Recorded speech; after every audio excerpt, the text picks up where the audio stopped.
বিছানায় যাব, তো বিছানায় যাবার আগে কিছু করণীয় রয়েছে যেগুলো নবী করিম সাল্লাল্লাহু আলাইহি ওয়াসাল্লাম নিজের জীবনে করেছেন। যেমন ওযু করা, ওযু করে বিছানায় আসা, এটা হচ্ছে নবী আকরাম সাল্লাল্লাহু আলাইহি ওয়াসাল্লামের সুন্নাত। কেননা যে মানুষ বাওযু হয়ে ওযু করে রাত্রেবেলায় যখন আরাম করবে, সে অবস্থায় তার যদি ইন্তেকাল হয়ে যায় তো আল্লাহ রাব্বুল আলামিন তার দরজা শাহাদাতের দরজা তাকে দেবেন। কে? যে মানুষটা ওযু করে ঘুমিয়েছে আর ইন্তেকাল হয়ে গেল। তারপরে কি করণীয় রয়েছে? তারপরে রয়েছে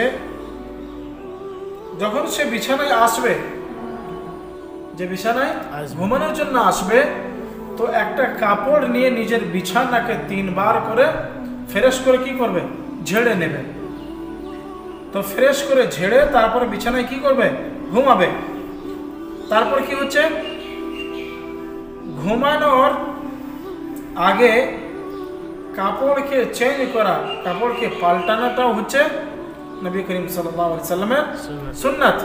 কারণ যে কাপড়ে সে কি করেছে, ইধার উধার ঘোরাফেরা করেছে, নোংরা আছে, ময়লা আছে, সে কাপড়টাকে চেঞ্জ করে অন্য কাপড় পরে কি করা? ঘুমানো। তারপরে কি হচ্ছে? তারপরে বিছানায় যখন আসবে তখন বিসমিল্লাহির রহমানির রহিম পড়ে আরো কিছু কাজ আছে, সে কাজগুলো সে কি করবে? শুরু করবে। কি পড়ে? বিসমিল্লাহির রহমানির রহিম পড়ে। নাম্বার 1 কাজ হচ্ছে দরওয়াজাটাকে বন্ধ করা। যে রুমে সে ঘুমাচ্ছে, আরাম করছে, সে দুয়ারটাকে কি করা? বন্ধ করা। নাম্বার 2 হচ্ছে যদি আলো জ্বলছে, সে আলোটাকে বুঝিয়ে দেওয়া। লম্ফ জ্বলছে, হারিকেল জ্বলছে, কিংবা আরো অন্যান্য কিছু জ্বলছে, সে আলোটাকে কি করা? বন্ধ করে দেওয়া। নাম্বার 3 হচ্ছে মশকিজা। মশকিজা মানে হচ্ছে কলসি। যে কলসিতে পানি আছে, যে কলসির দ্বারায় পানি আপনি খাই, সে কলসিটাকে কি করা? বন্ধ করে দেওয়া, ঢেকে দেওয়া। কলসি কি করা? ঢেকে দেওয়া। আর নাম্বার 4 কাজ হচ্ছে যে প্লেটে খাবার রাখা আছে, যে হাঁড়ি ডেকচিতে খাবার রাখা আছে, সেই হাঁড়ি ডেকচির খাবারটাকে কি করা? ঢেকে ঢেকে দেওয়া। যেমন হাঁড়ি পতিলা আমার আপনার কি থাকে? খোলাই থেকে যায়। সে হাঁড়ি পতিলাটা কি করি? আমরা ঢেকে রাখি না।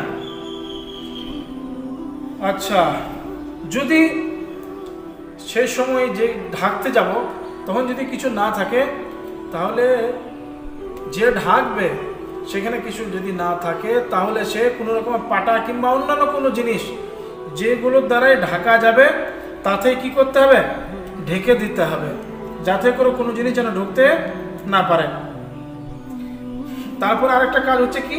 সে কাজটা হচ্ছে এইসব নামাজের পর আমাদের গল্প গুজব, নানা রকমের কাহানিতে মস্ত আমরা থাকি, কোনো রকমের কাহানি গল্প গুজব করা যাবে না। হ্যাঁ, ওয়াজ নসিহতের জন্য, বয়ান তাকরীর শোনার জন্য, কিংবা ওয়ার্জিশ ব্যায়াম করার জন্য, শরীরের জন্য তার জায়গার ইজাজত আছে। তার মানে এক কথায় দ্বীনি কথাবার্তা শোনার কিংবা শোনানোর কিংবা শরীরের ওয়ার্জিশের জন্য, ব্যায়াম ট্যাম করার জন্য সে জাগতে পাবে। তারপরে কি কাজ হচ্ছে? শোয়ার আগে, ঘুমানোর আগে নিজের চোখে 3 সালাই সুরমা লাগানো। এটাও নবী পাক সাল্লাল্লাহু আলাইহি সাল্লামের কি সুন্নাত। 3 সালাই সুরমা ডান চোখে আর 3 সালাই বাম চোখে, এটাও লাগানো সুন্নাত। আবার যখন ঘুমানোর আমার ইরাদা হবে যে এবার ঘুমিয়ে যাব, তখন সূরা ফাতিহার তিলাওয়াত, আয়াতুল কুরসির তিলাওয়াত, সূরা মুলকের তিলাওয়াত, আর আলিফ লাম মিম সাজদা তিলাওয়াত এবং দরুদ শরীফ পড়ে আমাদেরকে ঘুমানো দরকার। আর যদি বেশি কিছু না পড়তে জানি, তাহলে আমরা বেশিরভাগ তো ছোট সূরাগুলো জানি পড়তে, যেমন কুল হুয়াল্লাহু আহাদ, সূরা ইখলাস, সূরা ফালাক, সূরা নাস। হ্যাঁ, এই সূরাগুলোকে কমসে কম একবার করে পড়ে তিলাওয়াত করে কি করা? গোটা শরীরের মধ্যে হাতে ফুঁক নিয়ে গোটা শরীরের মধ্যে বুলিয়ে নেওয়া। এগুলো হচ্ছে নবী পাক সাল্লাল্লাহু আলাইহি সাল্লামের সুন্নাত। তো মুহতারাম বুজুর্গ আর দোস্ত, আমি আপনি রাত্রেবেলায় যখন ঘুমাবো, তো ঘুমানোর আগে কিছু এইসব করণীয় আমার আপনার রয়েছে।